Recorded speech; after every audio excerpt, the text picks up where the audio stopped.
Mafja e Limanit me Ahmetin e Taravarin në Tiranë shqetëson Vlenin. Kasami thot se nuk mundet në dy koltuk. Limani akuzon për brylla në Vlen. Dorëzohet projekt rezolut në Kuvend për provimin e jurisprudencës në Shqip. Rritja e çmimeve të naftës shkakton shqetësim për furnizimet globale. Qeveria e vendit siguron se furnizimi me karburant është i qëndrueshëm. Çmimet do të jenë më të ulta në rajon. Nesër në mesdit proteste lidhjes së sindikatave me kërkesën për paga më të larta. Dita e 14 e luftës në lindjen e mesme. Izraeli dhe Irani shkëmbejnë sulme të fuqishme. Televizioni 21. Magazina informative. Ora 18:30 takohemi në magazinën qendrore informative. Mirë se vini. Pas publikimit të fotografisë ku ministri Fatmir Limani shihet ulur me krerët e opozitës shqiptare, Ahmetin dhe Taravarin, në iftarin organizuar nga kryeministri i Shqipërisë Rama në Tiranë, koalicioni i qeverisës Vleni kërkoi publikisht sqarim Limanit për shoqërimin e tij me opozitën. Bilal Kasami nga Vlen tha se Limani atje ka shkuar kokë më vete dhe jo si përfaqësues i koalicionit. Shtoi se do të shqyrtohet edhe pozita e tij si ministër, si kuadër lëvizjes Besa, pasi siç u shpreh Limani nuk mund të ulet në dy koltuk. Vetë ministri Limani doli me sqarim duke thënë se fotografia në një ambient të përbashkët nuk e rishkruan historinë e qëndrimeve politike të askujt, akuzon për bërryla në Vlen për ta zëvendësuar. Një ditë pas publikimit të fotografisë së ministrit të qeverisë Vlen VMRO Fatmir Limanit me krerët e opozitës shqiptare të BDI-s Ali Ahmeti dhe të ASH-s Arben Taravari në iftarin organizuar nga kryeministri i Shqipërisë Edi Rama në Tiranë, Fatmir Limani doli me sqarimin pasi një gjë të tillë kërkoi edhe Vleni. Limani thotë se mikpritësi i iftarit cakton vendin se kush ku të ulet, por në një fotografi të shpërndar në rrjet shihet se ata ishin ulur bashk pas iftarit dhe jo në darkën e shtruar në Pallatin e Kongreseve në Tiranë.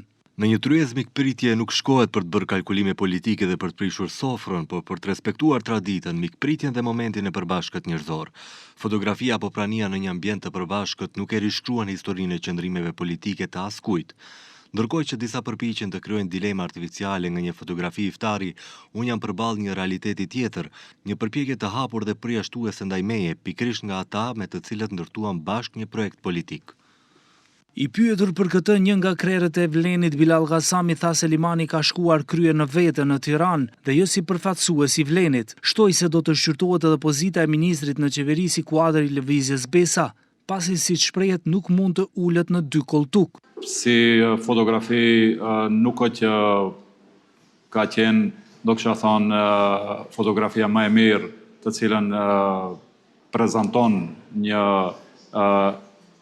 ministër që edhe më tutje mbetet ministër në qeverin ku i propozuar nga Vleni apo në qeverin ku është edhe Vlen, sigurisht që mbetet që vetë zoti Limani këto ditë të sqaroj qëllimin dhe atë se pse është ulur në një tavolinë me Ali Ahmetin, të cilin ai vetë ka deklaruar se me asnjë farë kushti nuk do të ishte ulur bashkë me ata të cilët i ka akuzuar si vrasës të babait të tij.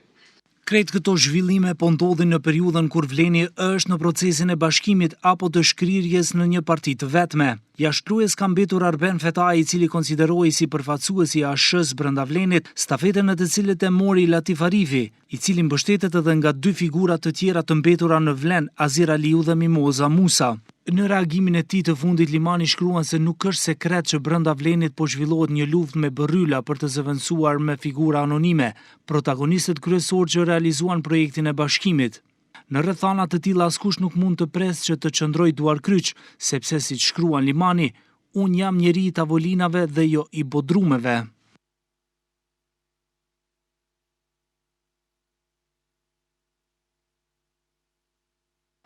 Një grup deputetësh opozitarë kanë dorëzuar në Kuvend një projekt rezolut për të mundësuar dhënien e provimit të jurisprudencës edhe në gjuhën shqipe, duke kërkuar mbështetjen e të gjitha partive parlamentare. Ndërkohë, deklaratat e kryeministrit Mickovski se çështja është problem i trashëguar kanë nxitur reagimin e BDI-s, e cila thekson se gjuha shqipe është gjuhë zyrtare dhe duhet të zbatohet sipas kushtetutës dhe ligjit. Në emër të studentëve, një grup deputetësh ka përpiluar një projekt rezolutë që provimi i jurisprudencës të mbahet edhe në gjuhën shqipe. 20 nënshkrimet janë të deputetëve opozitar Frontit Evropian, Aleancës për Shqiptarët, deputetit të komunitetit turk Ilyas dhe atij shqiptar në radhët e LSDM-s Bytyqi. Teksti është i dorëzuar kuvendit që deputetët ta shqyrtojnë dhe sipas vlerësimit të tyre ta mbështetin. Projekt rezoluta është e thjeshtë në përmbajtje dhe në qëllim. Ajo kërkon zbatimin e kushtetutës dhe të ligjit për përdorimin e gjuhëve dhe përmes tyre mundësimin e dhënies së provimit të jurisprudencës edhe në gjuhën shqipe. Të njëjtën e kanë nënshkruar të gjithë deputetët shqiptar të opozitës, ndërsa presim dhe kërkojmë që asaj t'i bashkohen edhe deputetët e shumicës qeveritare dhe deputetët nga të gjitha partitë dhe etnitë në parlament. E çështja e dhënies së provimit të jurisprudencës në shqip rihapi sërish përplasjet politike mes pushtetit e opozitës. Kjo pasi mbrëm kryeministri Hristijan Mickoski në një intervistë në ora 24 tha se qeveria nuk ka asnjë problem me përdorimin e gjuhëve, por theksoi se lidhur me kërkesa që provimi i jurisprudencës të jepet në gjuhën shqipe, duhet të merret parasysh mendimi i Komisionit të Venecias, i cili kërkon braktisjen e dy gjuhësisë në sistemin gjyqësor, por gjithashtu të kihet kujdes edhe për llojet e akteve juridike. Sepse puna është këtu ku është, Mickoski fajin e shet tek ata që e miratuan ligjin për gjuhët që i kanë mashtruar shqiptarët. Kažem, ovo je nasledan problem od istите unije koji što beja 20 godini vlada i ne uspeja da nađat način kako da go rešet. Për këtë reagoi BDI, e cila ka qenë në pushtet kur është miratuar ligji për përdorimin e gjuhëve, deklarata e Mickoskit se ky është problemi i trashëguar sipas integristëve, është një përpjekje për të shmangur përgjegjësinë për mos zbatimin e një të drejte që buron drejt për drejt nga kushtetuta dhe nga ligji për përdorimin e gjuhëve. Gjuha shqip është gjuhë zyrtare në RMV. Ky nuk është interpretim politik, por realitet kushtetues dhe ligjor që duhet të respektohet nga çdo institucion shtetëror. Ligji për përdorimin e gjuhëve u miratua për të garantuar barazinë gjuhësore dhe për të përforcuar karakterin multietnik të shtetit. Përpjekjet për ta paraqitur këtë ligj si problem apo për të transferuar përgjegjësitë tek tjerët nuk i shërbejnë as së vërtetës dhe as stabilitetit institucional të vendit. Nga BDI përpunojnë duke thënë se qeveria ka obligim të zbatojë ligjin, jo ta relativizojë atë përmes arsyetimeve politike dhe se çdo vonesë apo pengesë në realizimin e kësaj të drejte, sipas tyre, përbën hap prapa për barazinë dhe për standardet demokratike të shtetit.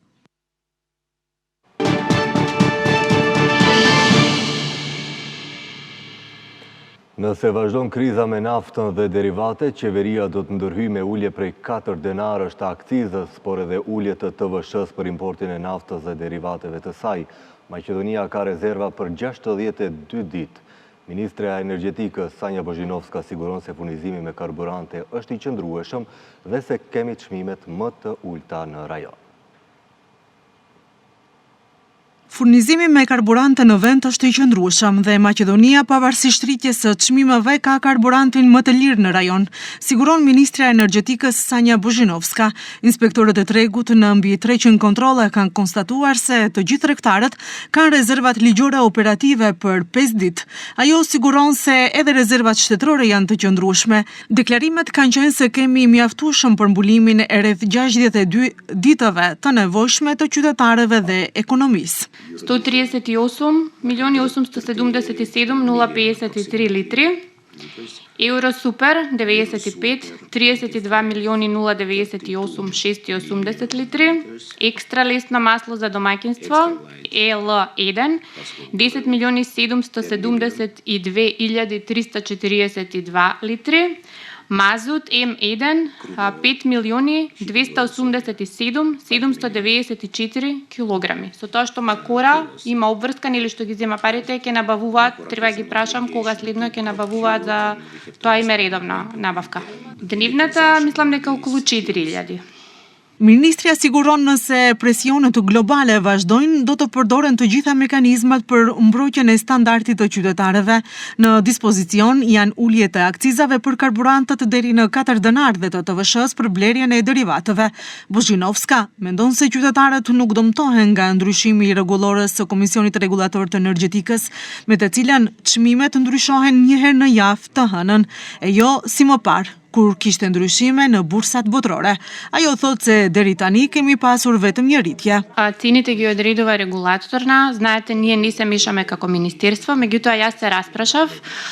Тоа пресметување е воведено од војната со Украина. Значи тоа е од 2022. Меѓутоа пред тоа било на еднонеделно ниво и како што ги пратевме цените, значи војната почна на 28, а ние имавме само едно зголемување. Што значи дека граѓаните, ако се видат сите цени, мислам дека не се оштетени, односно до сега имавме само едно зголемување на цените. Ndryshe, Komisioni Regulator i Energjetikës të hënë rriti çmimet e karburanteve mesatarisht për 14.27%. Çmimi i dizelit u rrit për 14.5 denar, pasi fuqia në bursat botërore kaloi $100. Çmimet e reja të Komisionit Regulator të Energjetikës duhet t'i shpallë të hënën, por shqetësues është se çmimet e naftës në bursat botërore në 2 ditët e fundit përsëri kaluan $100, pasi më parë kishte rënje drastike dhe deri në 85 denar për fuqi.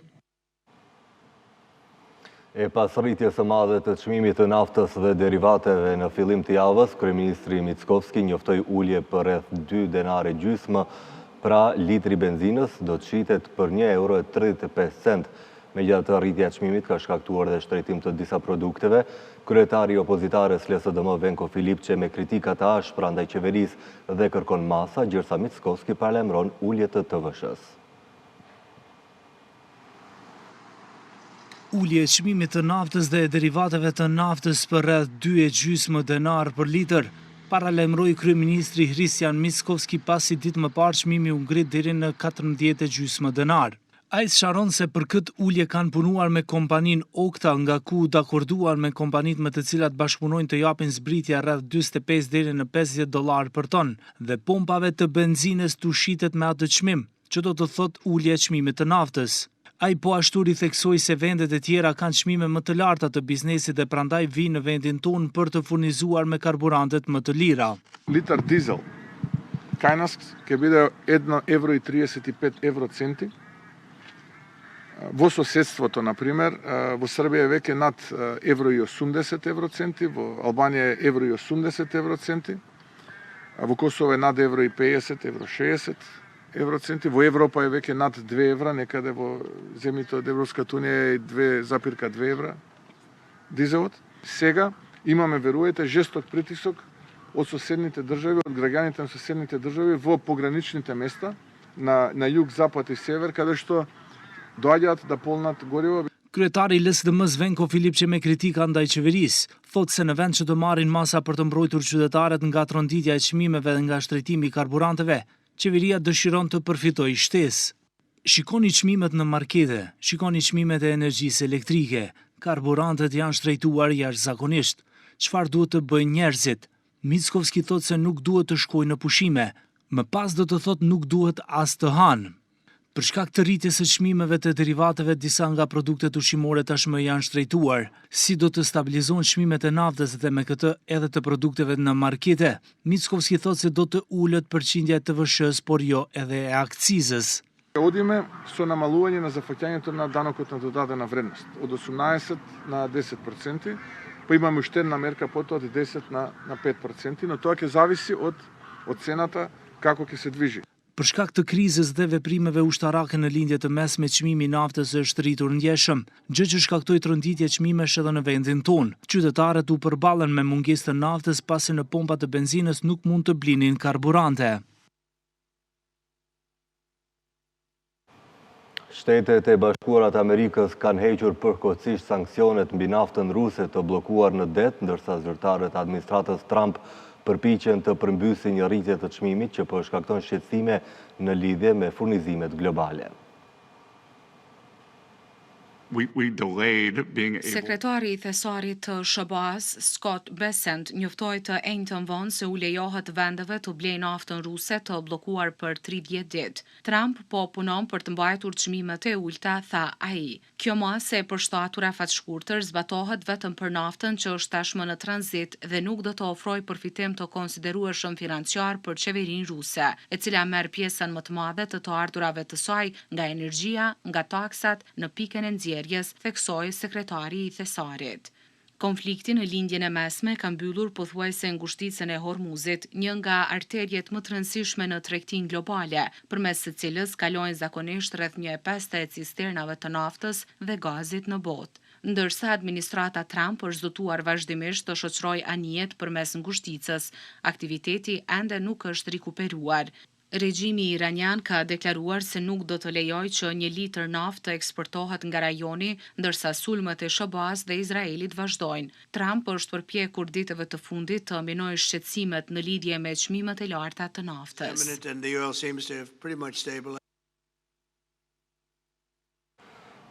Kancelari Gjerman Friedrich Merz ka kritikuar vendimin e Shteteve të Bashkuara të Amerikës për të hequr përkohësisht sanksionet mbi naftën ruse. 6 anëtar të G7-s kanë shprehur një pikpamje shumë të qartë se ky nuk është sinjali i duhur për t'u dërguar, tha kancelari Merz gjatë një konference. Ne mësuam këtë mëngjes se qeveria amerikane me sa duket pas ka vendosur ndryshe, edhe njëherë ne besojmë se ky vendim është i gabuar, shtoi ai. Merz ka theksuar se ka problem me çmimin, por jo problem me furnizimin, duke shtuar se dëshiron t'i di se cilat motive shtesë quan në vendimin e SBA-s.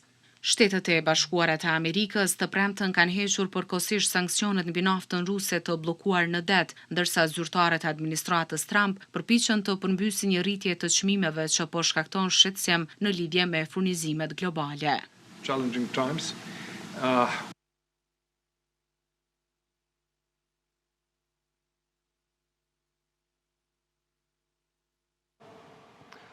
Lufta në lindjen e mesme ka hyrë në ditën e 14. Izraeli dhe Irani edhe këtë mëngjes shkëmbyen sulme dhe raketa të fuqishme. Izraeli thot se ka bombarduar infrastrukturën kritike të Iranit, ndërsa raketat iraniane ranë në një fshat në veri të Izraelit. Lufta në lindjen e mesme ka hyrë në ditën e saj të 14. Shtetet e Bashkuara dhe Izraeli nga një ranë, ndërsa Irani nga ana tjetër vazhdojnë të shkëmbejnë sulme. Ushtria izraelite njoftoi se sot rreth orës 6 të mëngjesit ka identifikuar raketa të lëshuara nga Irani drejt territorit të Izraelit. Një izraelit që i mbjetoi një sulmi nga raketa përshkroi skena paniku dhe shkatrimi pasi një raket goditi pranë shtëpisë së tij pak pas mesnate në fshatin Zarzir në veri të Izraelit. Pas mesnate, fillimisht u dëgjuan sirenat dhe më pas u dëgjua një shpërthim pak më larg. Hym në strejmore dhe pastaj dolëm. Pas 10 minutash u dëgjuan përsëri sirenat. Fëmijët shkuan në strejmore, ndërsa unë fjeta për pak. Sapo u zgjova, mezi arrita deri te strejmorja, ku shpërthimi ishte menjëherë pranë meje dhe gjithçka rreth nesh ishte shkatruar. Nuk kishte rrymë, nuk kishte dritë. Fillova në panik të kërkoj fëmijët. I gjeta mes rronojave dhe gjeta dhe bashorte në fal Zotit. Zarzir është një fshat arabo-izraelit rreth 100 km në veri të Jeruzalemit, pranë kufirit me Libanin, banorët e të cilit kohëve të fundit shpesh dëgjojnë sirena për shkak të përshkallëzimit të fundit mes Izraelit dhe grupit militant Hezbollah pas luftës me Iranin. Nga ana tjetër, Izraeli filloi valën e tij të fundit të sulmeve në shkallë të gjerë ndaj Iranit në orën 7 të mëngjesit, të drejtuara ndaj infrastrukturës së, siç thon, regjimit iranian. Kryeministri izraelit pretendon se janë vrarë shkencëtarët më të lartë bërthamor iranian. Në operacionin Luani që ngrihet, për herë të parë arritëm të hapim rrugë për t'i shkaktuar dëme të mëdha edhe arsenalit të madh raketor të Iranit, si dhe fabrikave për prodhimin e raketave shtesë. Të njëjtën gjë e bëm edhe në lidhje me programin e tij bërthamor, duke përfshirë një goditje të rënda ndaj shkencëtarëve kryesor iranian që udhëhiqnin zhvillimin e bombave atomike të destinuara për të na shkatruar. Ata nuk janë më këtu dhe ndërkohë goditëm edhe disa të tjerë tani. Presidenti i SBA-ve Donald Trump dërgoi një kërcënim të ri ndaj Iranit në rrjetet sociale. Ai shkroi se është e vërtetë se SBA-t po e shkatrojnë plotësisht regjimin terrorist të Iranit, ushtarakisht, ekonomikisht dhe në mënyra të tjera. Trump shkroi se regjimi iranian ka vrarë njerëz të pafajshëm në gjithë botën për 47 vjet. Ai përmendi dëmet që tani janë shkaktuar Iranit dhe liderëve të tij. Tani unë, si presidenti 47 i Shteteve të Bashkuara të Amerikës, i vras ata. Çfarë nderi i madh është ta bëj këtë. Lideri i ri i Iranit, Ayatollahu Mojtaba Khamenei, dje dha deklaratën e tij të parë duke premtuar se do t'u shkaktojë edhe më shumë dhimbje vendeve arabe të gjirit dhe duke kërcënuar se do të hap fronte të tjera në luftën që tashmë ka prishur furnizimin me energji, ekonominë botërore dhe udhëtimet ndërkombëtare. SBA dhe Izraeli e sulmuan Iranin me 28 shkurt, ndërsa Teherani u kundërpërgjigj me bombardimin me raketa të Izraelit, Kuvajtit, Bahreinit dhe vendeve të tjera të lindjes së mesme, veçanërisht atje ku ka prani të SBA-ve. Sistemet e mbrojtjes të NATO-s kanë rrëzuar një raket balistike të lëshuar nga Irani në territorin e Turqisë, incidenti i tretë i këtij lloji që nga fillimi i luftës. Ministria e Mbrojtjes së Turqisë ka thënë se raketa u shkatrua nga sistemet ajrore të vendosura në lindje të Mesdheut. Banorët në qytetin Adana kanë raportuar se kanë dëgjuar shpërthim të fortë dhe sirenat në bazën ajrore Incirlik, e cila përdoret nga forcat amerikane. Nuk është raportuar për viktima. NATO-ja ka vendosur një sistem shtesë të mbrojtjes ajrore Patriot këtë javë në provincën Malatya. Ministria turke ka theksuar se baza Incirlik është bazë turke dhe se prezenca e trupave të huaj nuk e ndryshon statusin e saj. Deklarata ishte një përgjigje kundër paralajmërimeve të Iranit ndaj shteteve që kishin baza ushtarake amerikane në to.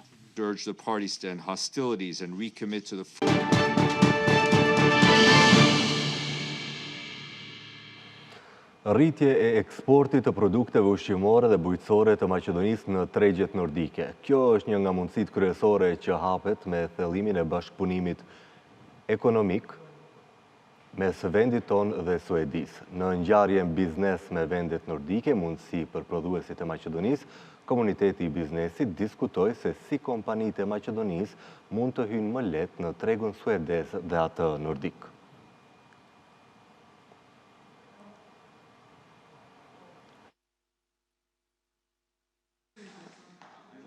Aktualisht Suedia është partneri 19 tregtar i Maqedonisë, për të dyja palët konsiderojnë se ekziston hapësirë e konsiderueshme për rritjen e tregtisë dhe investimeve. Potenciali veçantë ekziston në industrinë ushqimore dhe në bujqësi. Një nga produktet që tashmë ka kërkesë në tregun nordik është lakra e freskët, por edhe produktet e tjera bujqësore të Maqedonisë, si specat, rushi, shalqit dhe frutat. Ambasadori suedez në vend thotë se shteti i tij gradualisht po ndryshon fokusin e politikës së jashtme dhe dëshiron të thellojë partneritetin tregtar. I wouldn't say it's a policy change, but I think we have more emphasis on the Swedish external relations policy, in our development policy, not least, in our trade policy, in our innovation policy, in our energy policy, to look beyond borders to see how we can strengthen our partnerships. If you follow the news, that's of course what lots of other European countries are doing as well, also North Macedonia. We're looking for new partnerships, diversification, but also for a need to strengthen trade, investment and economic growth in all our countries. Përveç ushqimit, mundësi të reja hapen edhe për eksportin e verës së Maqedonisë dhe pijeve të tjera alkoolike. Në Suedi dhe Finland, shitja e alkoolit realizohet përmes sistemeve shtetërore të shitjes me pakicë, që do të thotë se prodhuesi duhet të kalojë nëpër një proces të veçantë. Por nëse një herë hyjnë në sistemin e atyre dyqaneve shtetërore, prodhuesit e vendit ton mund të fitojnë qasje në të gjithë tregun kombëtar. Pikërisht për këtë arsye, vendet nordike konsiderojnë një mundësi të rrejqëse për kantinat e verës dhe prodhuesit e alkoolit nga Maqedonia, të cilët tashmë kanë reputacion për cilësi në tregjet ndërkombëtare. Se nordikët janë partnerë të besueshëm e dëshmon edhe biznesmeni i Maqedonisë Stanisha Ivanović, i cili prej dekadash eksporton produkte bujqësore në Suedi. If you know how to communicate, that's very, very important. But the Swedish are a bit, that's my, let's say, feeling or conclusion, a bit bolder to, enter in this endeavor.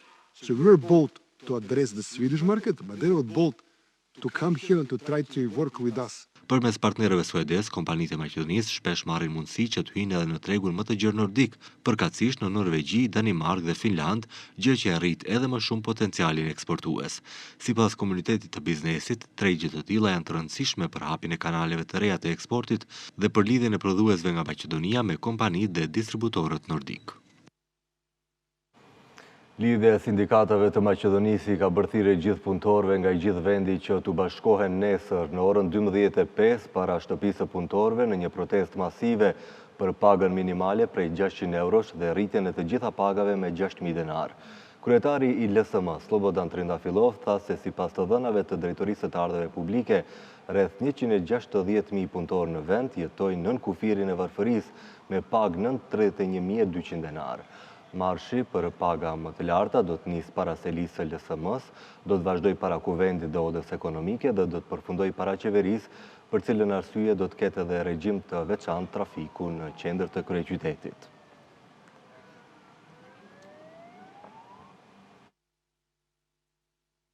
Им кажавме уште во јануари дека вредноста на синдикалната минимална кошница само за еден месец се зголеми за 1000 денари. И тоа само во делот на храната и на пилоците. Во февруари се случи истото, се зголеми за дополнителни 1000 денари или за 2000 денари. Тие сакаат да ни покажат дека 1667 денари ни се повеќе од доволно, па веројатно со 3 од картите ќе додадеме уште 300 денари за да можеме да го преживееме месецот од нашиот джеп. Dhënësit e vendit ka një uri themelore për konceptet financiare, por nuk din t'i aplikojnë ato, ndërsa vetëm 56% e popullsisë është financiarisht e edukuar, një nivel ky i pakënaqshëm për Ministrën e Arsimit. Për këtë arsye, Ministria dhe institucionet e tjera po zhvillojnë programe për të forcuar aftësitë praktike financiare të të rinjve dhe për të krijuar individ që marrin vendime të përgjithshme financiare. Nxënësit e vendit ton ka një uri themelore për konceptet financiare, por nuk ka një uri të mjaftueshme për t'i aplikuar ato, tregoi Ministri i Arsimit dhe Shkencës Vesna Janevska, duke shtuar më tej se sipas OECD, rreth 56% e popullsisë së vendit është financiarisht e edukuar, nivel ky pakëнaqshëm. Затоа Министерството првенствено со Бирото за развој на образование, но и со Народната банка, и Министерството за финансии, и УЈП, и Асоциацијата на банки во Македонија и други институции развива програми за најмладите од рани години да научат како да управуваат со сопствените средства или средствата кои што им се на располагање. Да научат да штедат, да научат да вложуваат, да научат да проценуваат ризици, да научат на кој начин да управуваат, менаџираат со сопствените средства. Drejtoresha e Byros për zhvillimin e arsimit Milka Trimçevska tha se qëllimi i këtyre programeve është që gjatë procesit arsimor, nxënësit të fitojnë një uri dhe aftësi për menaxhimin financiar, duke krijuar kështu individ që në të ardhmen do të marrin vendime financiare të përgjithshme dhe të informuara. Бирото за развој на образование како нотирана институција во рамките на низините надлежности работи и ја спроведува програмата за заштита на потрошувачите и во соработка со релевантни институции го подобрува нивото, односно работи на усовршување на можностите во текот на образовниот процес, учениците да се стекнуваат со знаења и вештини за финансиска писменост. Një urit financiare ekziston si lëndë zgjedhore e klasave prej klasës së 4 deri të 9. Projekt ligji për arsimin e lartë së shpejti do të hyjë në procedurë qeveritare, paralajmëroi Ministri i Arsimit dhe Shkencës Vesna Janevska. Ajo ripërsëriti se projekt ligji nuk do të tërhiqet, pasi sipas saj kjo është kërkesë e një grupi të vogël profesorësh. Janevska tha se shumë nga komentet që janë bërë janë përfshirë dhe do të jenë pjesë e ligjit.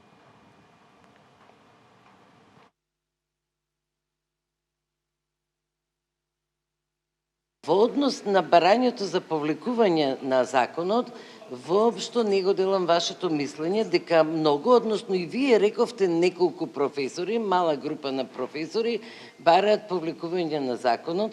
Предпоставувам дека тоа е од страф, дека нема да можат во иднина да ги исполнат условите кои законот ги бара. Имаат две можности. Како научници, како академски граѓани, како крајно високо ниво на свесност, луѓе кои имаат одговорност да создаваат стручен кадар, но и одговорен граѓанин, значи е првата можност им е сериозно да се фатат за работа. Ndërtimi i shkollës së fshatit Cels në Tetovi, nisur para 3 vitesh, ende është në fazën e parë, ndërsa tenderi për fazën e dytë nuk është hapur ende. Kryetari i komunës Bilal Kasami pret që punimet përfundojnë brenda këtij viti, por drejtori i shkollës thotë se sipas dinamikës aktuale është e vështirë që nxënësit të fillojnë vitin e ardhshëm shkollor në objektin e ri.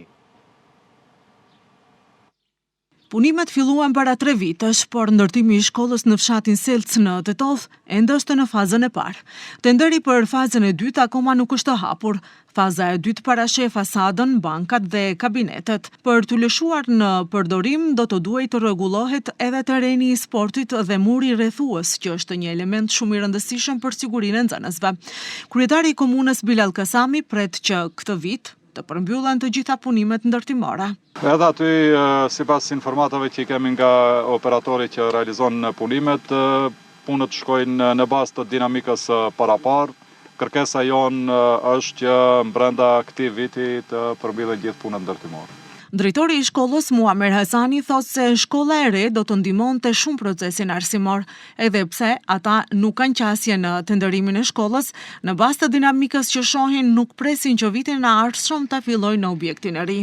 Nuk ka hamendje se sa do ta kishte përmirësuar procesin edukativ arsimor, cilësinë e procesit edukativ arsimor, por ne si drejtori nuk kemi qasje fare te objekti I ri, por në të shumtën e rasteve gravitojmë atje dhe shihet se punohet. Mirë po edhe pse na u premtua nga një vizitë e kryetarit të komunës në qershor të vitit të kaluar se për si vjet 2026 do të mund të futemi në objektin e ri, në bazë të dinamikës së punës besoj se nuk do të arrijmë. Për shkak se faza e dytë ku përfshihet fasadimi, fusha sportive, pastaj një mur mbajtës ende nuk ka tenderim para të më duket. Më 8 korrik të vitit 2025, Kasami vizitoi shkollën për të parë punimet, ndërsa pati premtuar se faza e dytë do të përfundojë deri në gusht të vitit 2026. Më thonë me financim të Ministrisë Arsimit ashtu si ka nisur, por nëse do të ketë çfarë do lloji do kisha thonë hezitimi apo do shohim nëse do ketë ndonjë pengesë eventuale, që nuk besoj, por si do që tjetë ne jemi të gatshëm si komunë që për vitin 2026 të ndajmë jetë edhe nga mjetet që po ashtu siguron nga qeveria për financim të projekteve të komunave që të përmbyllet ky projekt. Nxënësit e kësaj shkolle mësojnë në një shkollë të ndërtuar në vitet e 60-ta. Në vitin 1999, këtu pat nisur një objekt I ri shkollor, por u nxori jashtë funksionit për shkak të rrëshqitjes së dheut.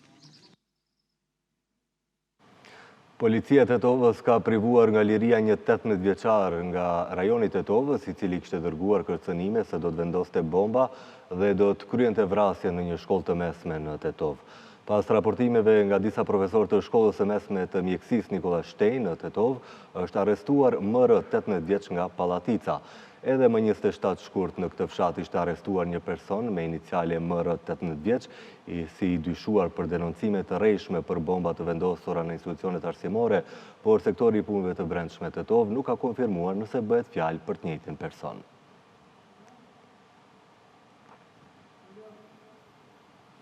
Prokuria ka ngritur akt akuzë ndaj Stojançe Jovanovskit, bashortit të Ivanës, e cila së bashku me vajzën e saj 6 vjeçe I dhan fund jetës. Jovanovski do të përgjigjet për 3 vepra penale, për nxitje të vetvrasjes, rrezikim të sigurisë dhe lëndim trupor si vepër e vazhdueshme në kuadër të dhunës në familje.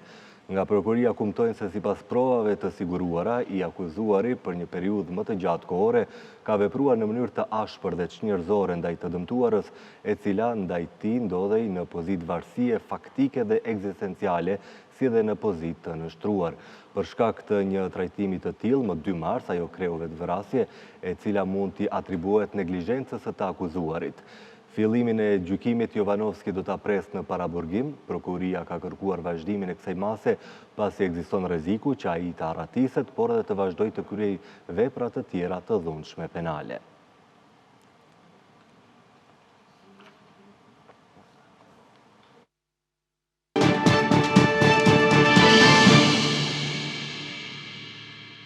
Shohim tani zhvillimet në Kosovë. Kryeministri I Kosovës Albin Kurti ende shpreson në një marrëveshje politike për zgjedhjen e presidentit, pavarësisht se takimet me liderët e partive të tjera kanë dështuar. E pavarësisht se dekreti I presidentes Osmani është në kushtetuese, Kurti thot se vendi nuk duhet të shkojë në zgjedhje. Në një kohë kur gjykata kushtetuese pritet të marrë vendim ndaj dekretit të presidentes Vjosa Osmani për shpërndarjen e kuvendit, kryeministri Kurti kërkon takim me subjektet politike për arritjen e një marrëveshjeje për zgjedhjen e presidentit të ri.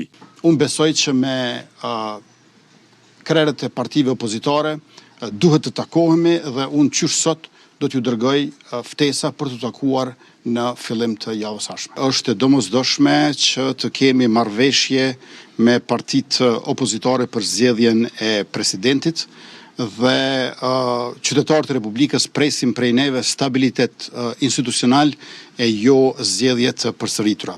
Kurti nuk ka preferuar të përgjigjet në pyetjet e gazetarëve nëse gjykata kushtetuese jep të drejtë dekretit të presidentes Osmani për shpërndarjen e kuvendit, por insiston se vendi nuk duhet të shkojë në zgjedhje të jashtëzakonshme. Presidentja e Republikës është kreu i shtetit, ku unë jam kryeministri i vendit dhe unë besoj që kemi një çështje që tash ndodhet në gjykatën kushtetuese, ndërka që theksi duhet të vihet tek fakti që në vitin e kaluar kemi pasur 4 palë zgjedhje dhe unë jam i bindur që nuk kemi nevojë ta përsërisim vitin 2025, viti 2026 është vit i ri, nuk është as e drejtë as e dobishme që të kemi zgjedhje të përsëritura. Është fatkeqësi e madhe për këtë. Kurti ju përgjigj edhe pretendimeve se presidenti Osmani e caktoi datën e zgjedhjeve me 28 dhjetor në favor të vetëvendosjes. Zgjedhjet e fundit janë mbajtur me 28 dhjetor.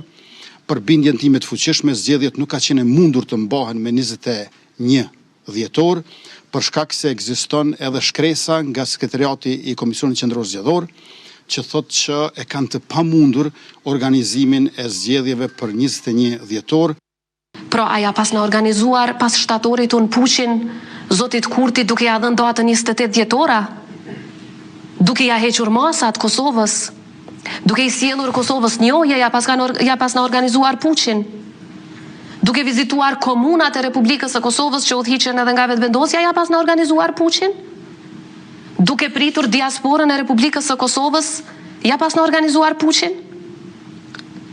Në qoftë se të gjithat këto konsiderohen puq, por i kthehem te ajo që e thash më herët.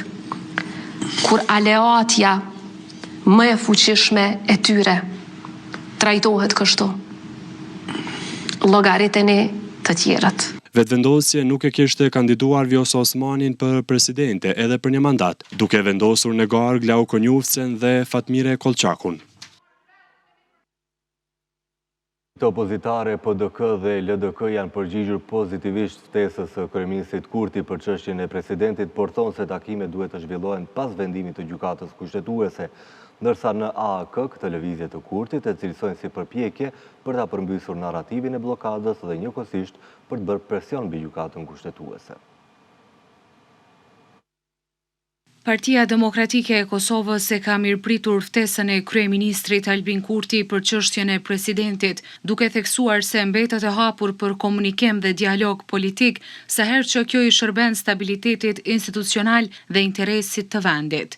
Por PDK ka theksuar se konsulta duhet të zhvillohen pas vendimit të gjykatës kushtetuese për dekretin e Osmanit.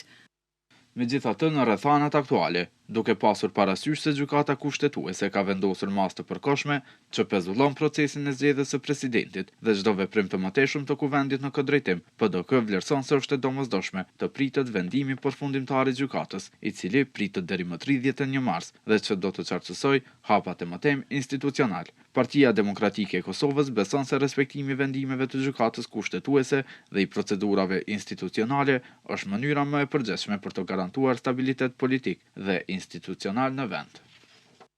Edhe në LDK janë përgjigjur pozitivisht ftesës së kryeministrit Kurti për takim për çështjen e presidentit. Kryetari i kësaj partie Lumir Abdigjiku ka thënë se në takim do të shkojë vetëm pas vendimit të gjykatës kushtetuese për këtë çështje.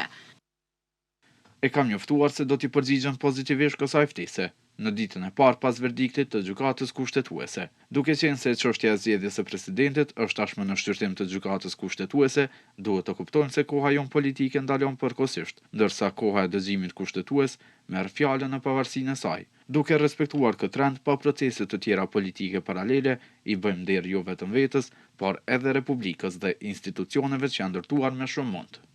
Ndërsa shefi I grupit parlamentar të Aleancës për Ardhmërinë e Kosovës, Besnik Tahiri, tha se ftesa e Kurtit për takime me opozitën për çështjen e presidentit është përpjekje për ta përmbysur narrativën e bllokadës që e ka krijuar vet dhe njëkohësisht për të bërë presion ndaj gjykatës kushtetuese.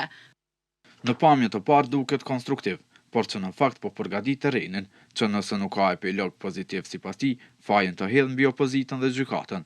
Pa agjende para kushte të qarta nga opozita, ai mund të përdor edhe këtë proces për t'i ikur përgjegjësisë dhe për ta shtyrë vendin drejt zgjedhjeve sipas llogarisë së tij politike. Kryeministri Kurti deklaroi të premten se do t'ju dërgojë ftesë liderëve të partive opozitare për t'u takuar në fillimin e javës që vjen.